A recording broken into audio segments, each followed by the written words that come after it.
Bonjour, bonjour. Euh, Aujourd'hui, j'avais envie de vous parler de quelque chose. C'est toujours, enfin en tout cas, c'est très souvent en lien avec des expériences que je vis. Et actuellement, je suis en phase de désencombrement, gros désencombrement, parce que j'ai envie, je sais pas, c'est un avant-goût du printemps, mais en tout cas, voilà, je désencombre énormément. Et ça me renvoie actuellement, du coup, cette phase de désencombrement à la maison, à des choses que j'ai pu expérimenter, que j'ai pu vivre il y a déjà longtemps, quelques années en arrière, euh, dans les moments en fait où j'avais envie de prendre des décisions, j'avais envie de faire des choses, et où très sincèrement j'y arrivais pas en fait. J'étais j'étais comme paralysée, comme oui paralysée, je vois pas bien quel serait le terme qui serait plus juste pour expliquer l'état dans lequel je me trouvais à ce moment-là.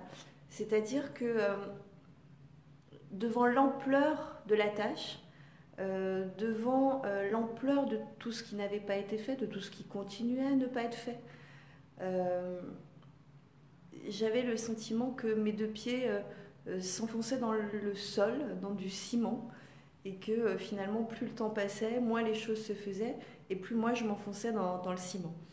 Et que j'avais beau me dire, oui, bah du coup c'est encore un jour où tu n'as pas fait les choses, ça bougeait pas. C'était vraiment de la paralysie. Et c'est important d'en parler. J'ai mis du temps avant de me dire est-ce que je fais cette vidéo ou pas. Euh, Toujours pareil, hein, le petit humain qui te dit oui, il va y avoir du jugement.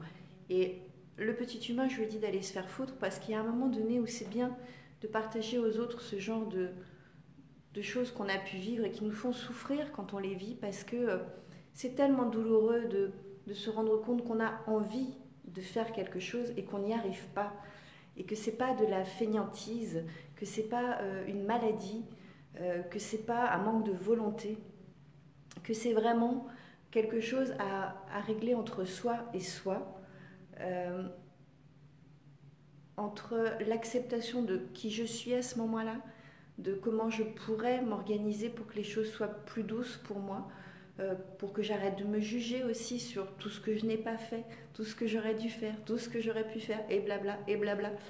Parce qu'en fait, c'est tout ça qui met les pieds dans le ciment à un moment donné. C'est tout ça qui empêche d'avancer. Et au final, et on n'est pas idiot, on le sait, mais c'est bien de pouvoir le dire, chaque jour qui passe où je ne fais pas les choses, c'est un jour de plus où les choses ne se font pas. Ok.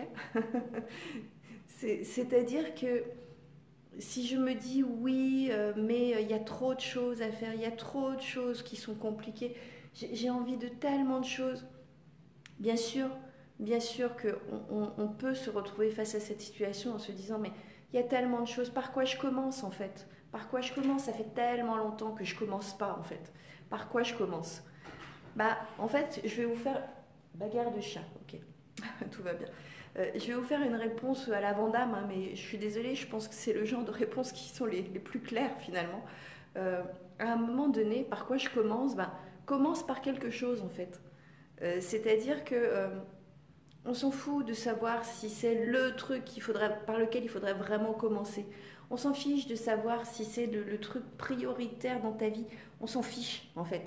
À un moment donné, si ça fait trop longtemps que tu es paralysé tes deux pieds dans le ciment et que tu sens que tu n'avances pas, que tout se paralyse en toi parce que ça, tu sais pas, c'est compliqué à expliquer en plus. Fais quelque chose, n'importe quoi en fait, n'importe quoi, c'est simple, n'importe quoi. Ça peut être, mais des trucs idiots, hein, je veux dire, moi si je replonge dans mes souvenirs, ça peut être passer l'aspirateur. Euh, Parce que tu peux passer 3 jours à regarder l'aspirateur. Ça peut être aller poster un courrier important en plus, bien souvent c'est une facture, c'est un truc où, bon a priori c'est mieux de le poster dans les temps. Euh, donc aller poster un courrier, prendre une enveloppe, mettre un timbre, éventuellement même acheter le timbre. Euh, Ces simples petites choses en fait. Je sais que là, parmi les gens qui écoutent, il y en a peut-être qui se disent mais c'est du grand n'importe quoi que tu racontes. Sauf que non, c'est pas du grand n'importe quoi. Euh, Moi, je l'ai vécu et donc je suis convaincue que je suis pas la seule à l'avoir vécu. Être paralysée par des toutes petites choses qui te pourrissent la vie du coup, parce que ça fait effet boule de neige. T'imagines bien que si tu n'as pas réussi à mettre ton chèque dans l'enveloppe, à mettre l'enveloppe à la boîte aux lettres, bah, il risque d'y avoir des conséquences un peu plus lourdes dans ta vie, juste en lien avec cette toute petite action qui t'a paralysé longtemps. Donc ça vaut vraiment le coup de démarrer même par une toute petite action et de se dire le soir ou le lendemain, ça je l'ai fait. Et pas de chercher à minimiser en disant ouais non mais ça va quoi, je veux dire, j'ai posté une enveloppe timbrée quoi, ça va, tout le monde le fait. Non, non, non, on arrête de se comparer, on arrête de dire oui mais les autres ils y arrivent donc ça va, je vais pas non plus m'offrir une médaille parce que j'ai été à la poste avec cette enveloppe. Si, là on est pile poil dans le sujet où on va s'offrir des médailles, on va se féliciter. On va se féliciter d'avoir réussi à aller poster cette enveloppe, on va se féliciter d'avoir réussi à passer l'aspirateur. On va se féliciter de s'être relevé à telle heure parce que c'était important pour mettre en place autre chose. On va se féliciter de chaque chose qu'on fait aujourd'hui et que visiblement hier on n'arrivait pas à faire. Tout simplement. Et ça peut être n'importe quoi, mais n'importe quoi. Et il est hors de question, encore une fois, de comparer avec les autres personnes pour lesquelles ça semble si simple, si évident, si fluide. On arrête de comparer parce que c'est comme ça qu'on est très malheureux. C'est surtout comme ça qu'on ne bouge pas en fait et qu'on ne bouge jamais. Donc on bouge à petits pas. On se dit que ok, peut-être que ça nous semble quelque chose de démesuré le travail qu'il y a à faire. Sauf qu'en réalité c'est pas démesuré parce que dès l'instant où vous aurez commencé à avancer, à faire... C'est quoi cette oreille qui est toute blanche, elle m'énerve, c'est le soleil. Dès l'instant où vous aurez commencé à faire un pas, même un microscopique petit pas, le lendemain, c'est un pas que vous aurez fait. Donc, comment vous expliquer ça? Dans la tête, à ce moment-là, ce qui va se produire, c'est quelque chose que vous allez répéter, et donc le cerveau va intégrer que vous faites quelque chose de nouveau, que vous êtes donc en capacité à faire quelque chose de nouveau, même si ça vous semble minuscule, ridicule, tout ce que vous voulez. Cela dit, tous ces adjectifs, essayez de les dégager loin, loin, loin de vous et de votre mental. Parce que votre mental, vous allez voir qu'il peut vous soutenir parfois, mais très souvent, il essaie quand même de vous faire un peu beaucoup du mal. Donc, on abandonne tous ces qualificatifs par rapport à ce qu'on est en mesure de mettre en place dans sa vie à ce moment-là. Et simplement, on fait. On fait. Aujourd'hui, j'ai été poster mon enveloppe. Et ben, je suis super fière de moi. Parce que ça faisait un mois que je ne le faisais pas. Parce que ça faisait peut-être même des mois et des années que j'attendais tout le temps la dernière limite, ou même que je payais du coup des primes supplémentaires parce que j'attends d'être à chaque fois au pied du mur pour faire les choses. Ok? Donc, cette fois-là, je l'ai fait. Donc oui, ça mérite d'être félicité. Donc je me félicite de ce truc-là. Et ainsi de suite. Et ça peut être pour beaucoup de choses. On peut avoir une famille et puis se dire que c'est compliqué la gestion d'une famille. Eh bien, on fait petit à petit. On n'est pas obligé d'être un chef cuisinier pour bien s'occuper d'une famille. Si vous leur faites des pâtes, si vous leur faites de la purée, si vous leur faites, je ne sais pas, un gratin de riz ou je ne sais quoi d'autre, les enfants, de toute façon, c'est ce qu'ils préfèrent en général. Après, je ne suis pas en train de vous dire qu'il faut supprimer les légumes de votre alimentation, sûrement pas moi en plus, mais c'est pour vous expliquer qu'à un moment donné, pour faire les choses et se sentir bien, on n'est pas obligé d'essayer de se calquer sur ce qui nous semble être le mieux à faire à ce moment-là. Le mieux à faire, oui, un chef en cuisine, c'est génial. Moi, j'en ai pas, hein, mais j'aimerais bien. J'adore manger, mais je ne suis pas un chef cuisinier. Eh bien, c'est pas grave. Ce que je vais faire, par contre, c'est faire en sorte que, quand on a quelque chose dans notre assiette, ça nous fasse plaisir. Si les choses les plus simples pour me faire plaisir, parce que je ne me sens pas de faire autrement, c'est des pâtes, eh bien, je vais faire des pâtes. Il est où le problème? Mais j'aurais fait des pâtes. Je ne me serais pas dit, ouais, je suis une affreuse personne, je ne suis même pas capable de faire un truc, machin. Non. Et si le mieux que je peux faire, c'est d'acheter du pain et de mettre de la salade et des morceaux de tomates dedans et je ne sais quoi, et bien c'est ça. À un moment donné, c'est d'arrêter de se juger dans ce que soi-disant on est en capacité à faire nous et de soi-disant ce que les autres sont en capacité à faire. À un moment donné, si on veut vraiment avancer, c'est d'arrêter de se juger, d'arrêter de se molester et de faire un pas, puis un autre pas, puis un autre pas.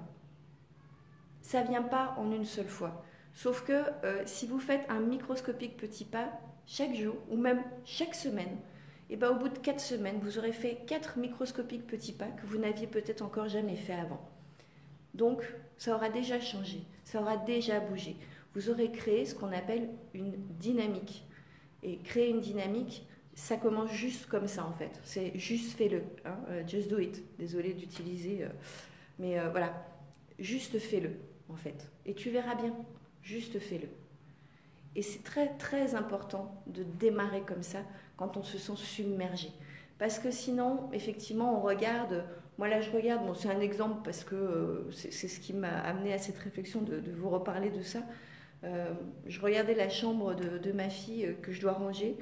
Et comment vous dire, je suis repartie la première fois en disant non, c'est trop, c'est bon, je préfère fermer la porte, il y a trop à faire en fait.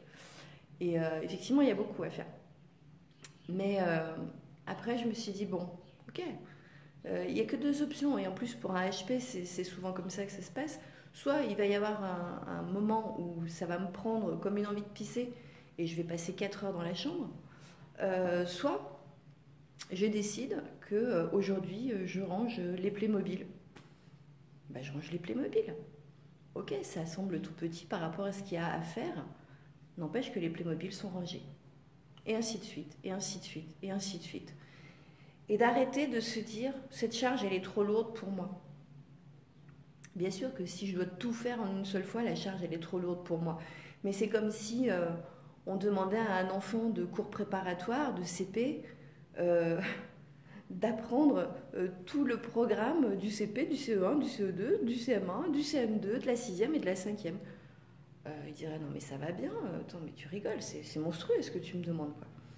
Et en tant qu'adulte, on s'impose à soi-même ce genre de challenge. Bien souvent justement quand on n'arrive pas à bouger.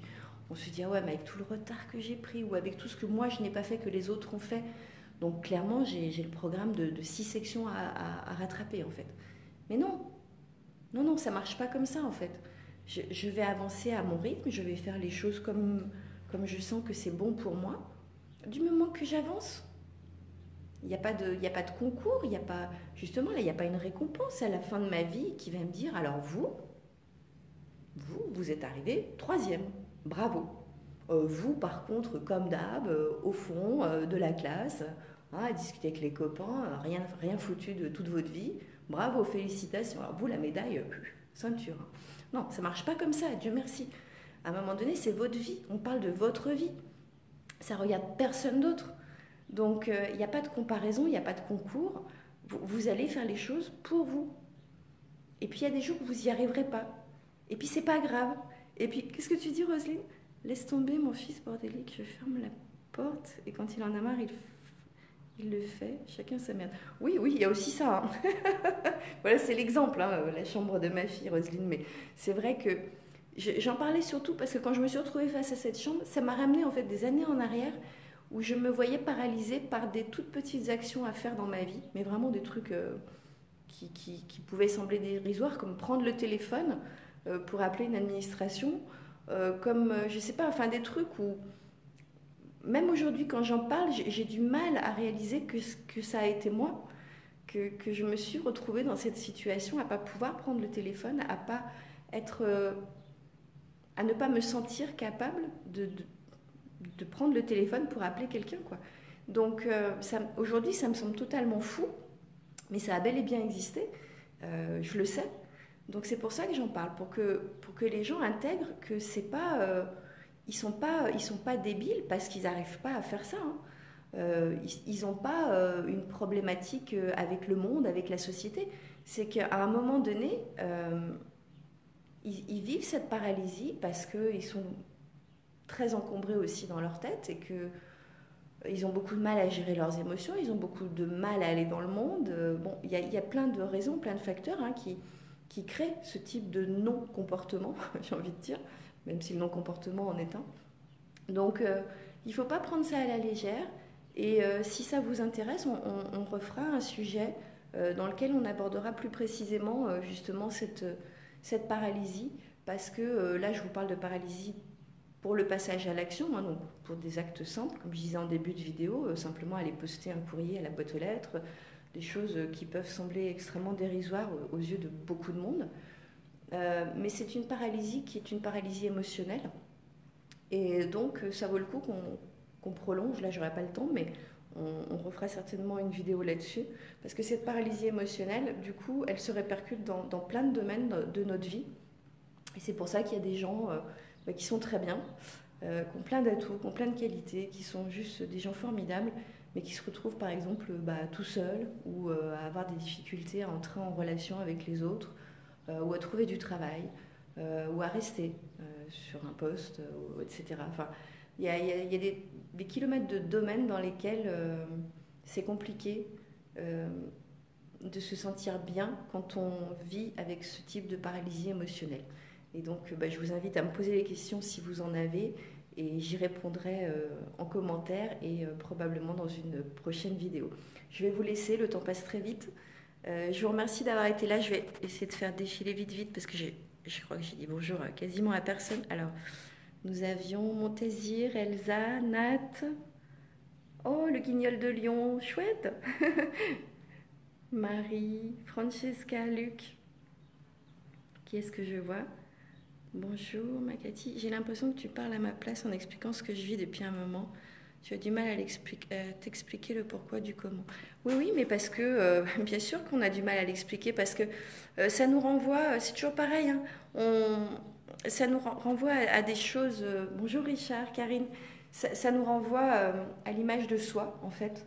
Et cette image de soi, il nous semble à ce moment-là qu'elle est esquintée, en fait. Et que du coup, on n'est plus une bonne personne, qu'on ne mérite plus des tas de choses, en fait. Et on se met soi-même dans cette posture-là, euh, parce qu'on ne cesse de se comparer, parce qu'on ne cesse de se voir à travers le regard du monde, et le monde est assez redoutable en matière de jugement. Donc le plus difficile peut-être, mais aussi le plus rapide à faire, c'est de lâcher ce truc-là, de lâcher le regard des autres et de fonctionner que pour soi, et de se dire mais je vais faire un pas après l'autre et puis on verra bien, on verra bien. Je ne suis pas là pour gagner quelque chose au bout du compte, je suis là pour améliorer ma vie, pour me sentir mieux. Donc je vais travailler sur cette paralysie émotionnelle, et je vais y arriver, voilà. Et encore une fois, n'hésitez pas à me poser des questions. Hello ma chouchou. Et on travaille ensemble.